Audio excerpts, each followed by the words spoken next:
दिया है। आपको आपकी काम की बातें इन्होंने बता दी है, कुछ बातें विजयवीर ने बहुत खुल के बता दी।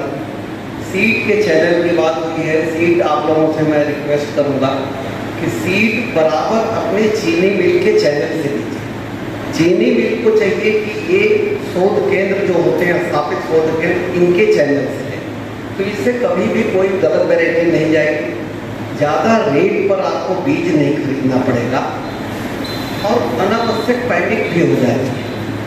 सबसे रिसेंट एग्जाम्पल आपके लाइफ में अभी आया, ऑक्सीजन की उतनी जरूरत नहीं थी जितना लोगों ने इस भय से कि अगर मुझे हो गया 10 दिन बाद तो मैं कहाँ जाऊँगा, तो पहले से ही इंतजाम करके घर में रख दिया। तो उनको नहीं मिला जिनको आज जरूरत थी। जिन्होंने 10 दिन बाद अपने लिए रख दिया था कि मेरी सांस अटकेगी तो मैं क्या करूँगा, उनकी अटकी भी नहीं, उन्होंने अपने घर पे सिलेंडर रख के दूसरों की अटका दी। तो ये दिक्कत आई। 6 रुपया, 10 रुपया, 32 रुपया की गांठ खरीदने की जरूरत ही नहीं है। आप सबसे अच्छा बीज का उत्पादन खुद कर सकते हैं। आपको केवल 1/5वां हिस्सा, आप जितनी भी खेती करते हैं, 20 बीघे की करते हैं, 25 बीघे की करते हैं, 80 बीघे की करते हैं, जितनी करते हैं, 1/5वें हिस्से में आप सीड प्रोडक्शन का प्लाट रखिए, जिसको आप गन्ना खड़ा रख सकें, गन्ने को साफ सुथरा रख सकें, गन्ने की केयर कर सकें हर तरीके से, उसको आप सीड के रूप में रखिए। उसकी उम्र भी 10 से 12 महीने से ज़्यादा नहीं होनी चाहिए आपकी उस फसल की। रही बात 238 की, अभी विजयवीर ने कहा कि 12 साल उनकी नौकरी हो, चाहते हैं 12 साल चली जाए। ये जो आपकी COJ 64 थी और COS 767 थी, ये 80 के दशक में रिलीज हुई थी दोनों तरह। 64 तो जब रिलीज हुई थी तब भी ये सक्सेसफुल थी, क्योंकि इसमें चीनी की मात्रा ज़्यादा थी, इसलिए इस वैरायटी को फिर भी स्वीकार कर लिया गया। और 64 1978 से लेके आज तक चल रही है, जहाँ चल रही है, परफॉर्म कर रही है, चल रही है। हर किस्म हर जगह के लिए नहीं होती है। एक प्रोफेसर खेत में काम नहीं कर सकता और एक मजदूर कॉलेज में प्रोफेसर की तरह लेक्चर नहीं दे सकता है। हर आदमी की क्षमता होती है। हर गन्ने की किस्म या किसी वैरायटी की किस्म हर जगह के लिए नहीं होती। हम लोग भी जो किस्मों का चयन करते हैं उसको ध्यान देते हैं कि कुछ पानी वाले क्षेत्रों के लिए होती है, कुछ अगर खेत आपका उत्सव है तो वहाँ के लिए होती है, कुछ जिसको हम लोग पूर्वांचल में गोइडे का खेत कहते हैं, मतलब जो घर के पास का खेत ज़्यादा उपजाऊ होता है। आखिर वो उपजाऊ क्यों होता है घर के पास का खेत? क्योंकि बच्चे से लेके सारे लोग आपके घर का गोबर सब कुछ वो इसी में फेंक दिया जाता है। ऑर्गेनिक कंटेंट ज़्यादा होता है, कार्बनिक खादों की मात्रा ज़्यादा होती है, इसलिए घर के पास का खेत ज़्यादा उपजाऊ होता है। ऑर्गेनिक कंटेंट धीरे धीरे हमने अपनी सॉइल का कम कर लिया। खेतों को जो स्टेबल होते थे उनको जला के और अनावश्यक जुताई कर हमने खेतों के ऑर्गेनिक कंटेंट को कम कर दिया। एक तो सारी चीज़ों को जला देते हैं तो जो ऑर्गेनिक मैटर कन्वर्ट होता वो हो नहीं पा रहा है। दूसरा, हम जलाने की वजह से जो सॉइल में पहले से ऑर्गेनिक कंटेंट है उसको भी जला देते हैं, जो टॉप सॉइल में 15 सेंटीमीटर में होता है। तो हमें इससे भी बचना है। मैं आपको सिंपल स्टैटिस्टिक्स बताता हूँ। एक सांख्यिकी है। शाहजहांपुर केंद्र मैंने 2018 में जब ज्वाइन किया मैं अप्रैल के महीने में, तो वहाँ की दशा देख के मुझे बड़ा दुख हुआ। और जब मैंने अक्टूबर महीने में बुआई की तो प्रदेश का सबसे लीडिंग संस्थान कभी था, वहाँ मैंने 2000 रुपये पर डे किराए पर ट्रैक्टर लेके बुआई कराई। ये दशा हो गई। आज मेरे केंद्र चाहे मुख्यालय आप आके देखिए शाहजहांपुर में या मुजफ्फरनगर से लेके कुशीनगर में सेवरई है, वहाँ छोटे से लेके बड़े ट्रैक्टरों की भरमार है इंप्लीमेंट की। जब मैं ज्वाइन किया था तो मेरे फार्म का खर्चा शाहजहांपुर का 55 लाख था, 55 लाख, और जो भी हमारी आमदनी उस साल की थी वो 97 लाख। मतलब हम एक हिसाब से कहा जाए तो कुल 46 लाख के प्रॉफिट में थे, 47 लाख। अगले साल हमारी खर्चा तो घट के 47 लाख हो गया छोटे मशीनों के वजह से, लेकिन हमारी इनकम में ज़्यादा बढ़ोतरी नहीं हो पाई, बल्कि वो 1 करोड़ 5 लाख हुई। इस साल जो हमको है हमारा खर्चा 50 लाख के आसपास है। कुछ हमने एक्स्ट्रा ऑर्डिनरी काम कराया। वहाँ 1913 से लेके 1920 की नालियाँ उनको तोड़वाने का काम किया, उनके मलबे को हटवा रहा हूँ। जिससे हमारा ट्रैक्टर एक जगह से घुसता है तो सीधे जाके 110 मीटर के बाद वो बाहर निकलता है रास्ते। उसमें हम कुछ खर्चा कर रहे हैं, अगले साल तो उसका इफेक्ट आएगा। इस साल जो है हमारी इनकम जो है, हमारा खर्चा फिर 50 लाख के पास है, लेकिन हमारी इनकम 1 करोड़ 5 लाख से बढ़ के 1 करोड़ 47 लाख हो गई है। इस साल फिर हमको लगता है कि हमारा खर्चा 50 लाख से कम होगा, लेकिन हमारी इनकम शाहजहांपुर केंद्र की अकेले 2 करोड़ रुपए के आसपास होगी। तो हम खर्चे को वहीं रखते हुए या कम करते हुए हमने फिर भी अपनी इनकम समय से पहले भी डबल से जाके ट्रिपल करने में भी आपको इंटरक्रॉप लेनी चाहिए। कई किसान जो जागरूक किसान वो लेते भी हैं। हमारे यहाँ तो हम लोग सोचते हैं कि जितनी आप सब फसली ले लेते हो, ये आपको इतनी इनकम दे देनी चाहिए कि गन्ने में जो भी आप खाद देते हो, पानी ले देते हो, लेबर लगाते हो, ये सबका भुगतान उसी फसल से हो जाना चाहिए।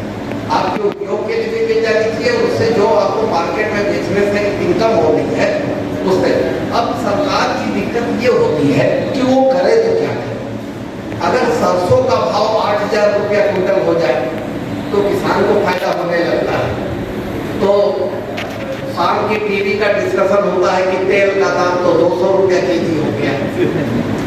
टमाटर का भाव अगर 50 रुपया हो जाए तो सरकार को हम लोग कोसने लगते हैं। प्याज 100 रुपया बिक जाए तो हम लोग सरकार को कोसने लगते हैं। जबकि ये दूसरी बात है, व्यवस्था ऐसी होनी चाहिए कि चाहे प्याज 100 रुपया किलो बिके, लेकिन वो 100 रुपए में से कम 80 से 90 रुपए किसान को मिलते हैं। किसान है जो कि आप इंश्योरेंस कराते हो अपनी जिंदगी में, आप प्रीमियम भरते हो, जब तक आप मरते नहीं हो तब तक कुछ मिलता नहीं है। जैसे ही मरते हो कुछ न कुछ आपके परिवार को मिलता है।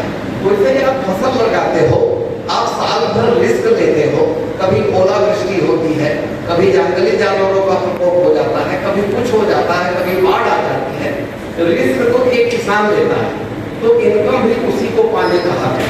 तो हमें व्यवस्था में वो परिवर्तन करने होंगे जिससे खेती का अधिकतम लाभ किसानों को मिल सके। अब ये और बात है कि आपकी महंगी चीज होगी। अब हम विश्व व्यवस्था के हिस्सा है। अब अमेरिका में क्या हो रहा है वो आप फेसबुक और व्हाट्सएप पर यहाँ बैठे देख रहे हो, तो आपका जो पैदा हो रहा है वो विश्व के बाजार मूल्य के मुकाबले होना पड़ेगा। अगर चीनी 23 रुपया 25 रुपया 30 रुपया बिकेगी तो बस ये वही सरकार कर सकती है कि सरकार के पास इतना पैसा हो कि इमामबाड़ा रात को गिराया जाए और सुबह बनवाया जाए, तभी इतना पैसा सरकार बांट सकती। सरकार पैसा बांटती नहीं, सरकार हमसे वसूलती है, किसी और को दे देती। सरकार इतनी करती है। खेती में लागत को कम करना सबसे जरूरत है। मेरा अपना प्रैक्टिकल एक्सपीरियंस है। मैं तब तक इसकी बात नहीं करता था जब तक मैंने शाहजहांपुर में खुद नहीं करके देख लिया कि हम अपने खर्चे को लगातार स्थिर रखते हुए या कम करते हुए हम अपनी प्रॉफिटेबिलिटी को दूसरे और तीसरे स्तर की ले गए, 2 से 3 गुना तक बढ़ा दिए। और इस साल का तो शायद जो हमारी आमदनी होगी वो रिकॉर्ड होगा। आपको उसकी मैं इस साल के बाद शाहजहांपुर से वापस लखनऊ चला जाऊँगा। 2 महीने में भी बाद जा सकता हूँ, 6 से 7 महीने बाद भी चला जाऊँगा, लेकिन मैं निश्चित रूप से 1 अप्रैल को तो लखनऊ में ही रहूँगा, तब फिर यहाँ नहीं रहूँगा। मैंने जो कुछ कर सकता था यहाँ की लिखिए। बीज के संबंध में आप लोगों को मैं कहूँगा कि आप लोग चीनी मिल के लीड पे रहिए, चीनी मिल को शोध संस्थान के लीड पे रहना चाहिए, इससे आपको सही बीज प्राप्त होगा। पहली विशेषता है। दूसरा है कि खेती में आपकी लाभकारी होना है तो उसके लिए आपको इंटरक्रॉपिंग के अलावा ये भी ध्यान देना कि हम क्या चीजें कम यूज करें। आप फर्टिलाइजर का कैसे कम यूज कर सकते हैं, क्योंकि जब ज्यादा आप उपज बढ़ा देते हैं तो आपका इनपुट बहुत लग जाता है, लेकिन आपको प्रॉफिट नहीं होती। जब चीजें ज्यादा हो जाती हैं तो उनके भाव गिर जाते हैं, क्योंकि यह एक अर्थशास्त्र का घोषित सिद्धांत है। जो चीज ज्यादा है उसका भाव कम लगेगा, जो चीज कम है उसका भाव ज्यादा लगेगा। तो आपको कभी कभी प्रोडक्शन को घटाना या बढ़ाना भी सीखना चाहिए। इनपुट सब्स्टिट्यूशन करिए। आप जो खाद पानी दे रहे हैं उसको थोड़ा कम कर दीजिए अगर बहुत ज्यादा गलत हो गई है। इस साल सरसों आप देखिए, सरकार जिन चीजों को आयात करती है उन चीजों को बोने से फायदा होगा। और कभी कभी आपको रीड करना पड़ता है। अच्छा, डाइवर्सिटी होनी चाहिए, डाइवर्सिफिकेशन होनी चाहिए। लेकिन किसान उल्टा कहीं कहीं बात चल देता है। अगर इस साल लहसुन 200 रुपया केजी बिका तो अगले साल सारे लोग लहसुन लगा देंगे, फिर वही लहसुन 20 रुपया किलो बिकने लगता है। टमाटर अगर 100 रुपया किलो हो गया तो सब टमाटर लगा देंगे, बाद में उसको सड़क पर फेंक देते हैं क्योंकि ट्रांसपोर्ट का भी भाव वापस नहीं आता है।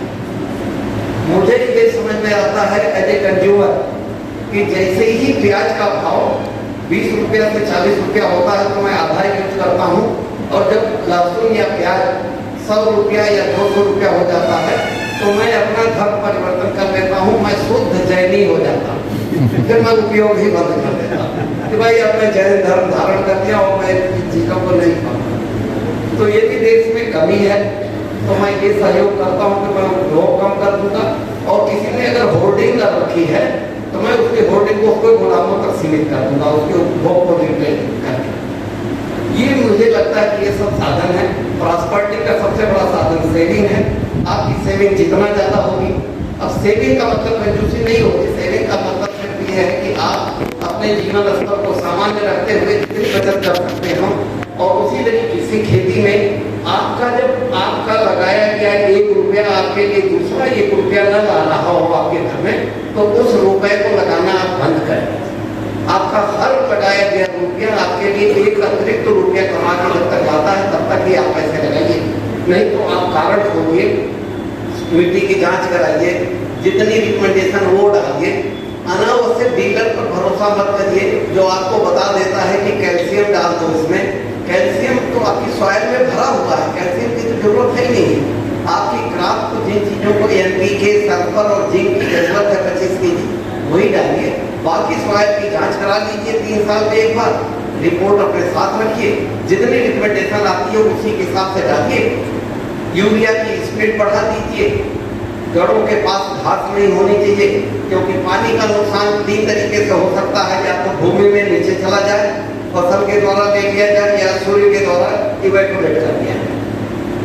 खाद का उपयोग आपकी फसल कर सकती है, लीचिंग डाउन हो सकता है, या दूसरी दशा हो सकती है खरपतवार मिले, तो खेतों को खरपतवार से मुक्त रखिए।